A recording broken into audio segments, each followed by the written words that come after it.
আসসালামু আলাইকুম। শাহ জুয়েলারি ডিজাইনের একটি অর্ডারকৃত মিনি আপনার অপকাট সাইনবোর্ড এই ডিসপ্লেতে দেখাচ্ছি। এখানে দেখুন প্রতিটা অক্ষর অপকাট করা হয়েছে, তার মানে খোদাই করা হয়েছে। এটা আছে আপনার যাবে হচ্ছে কিশোরগঞ্জ পুরানা থানাতে। তো এটা আমরা অলরেডি ফুল কমপ্লিট করেছি, এই জন্য আপনাদের সরাসরি লাইভে দেখাচ্ছি। তো এই ধরনের সাইনবোর্ডগুলো আপনারা করতে পারেন। এটা হচ্ছে ছোঁয়া মোবাইল শপ নামে করা আছে। এখানে অ্যাড্রেস এবং মোবাইল নাম্বারটা তুলে ধরা হয়েছে।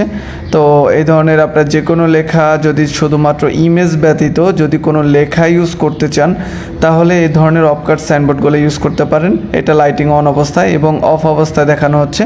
এটা লাইট অফ অবস্থায় একদম নিখুঁত ক্লিয়ার বোঝা যায়, প্রতিটা লেখা একদমই নিখুঁত বোঝা যাচ্ছে। দেখতে পাচ্ছেন প্রথম লাইনটা আপনার হোয়াইট কালার করা হচ্ছে, বাকি লেখাগুলো রেড কালার করা হয়েছে, নাম্বার এবং ঠিকানা। তো আপনারা চাইলে আপনার ছোটো সাইজ হলে সর্বনিম্ন 2টা কালারে বেশি করা যায় না, যেহেতু আপনার পার্টিশন করা লাগে। তো নর্মালি আপনারা এই ধরনের টাইপের অর্ডার করতে পারেন। ধন্যবাদ।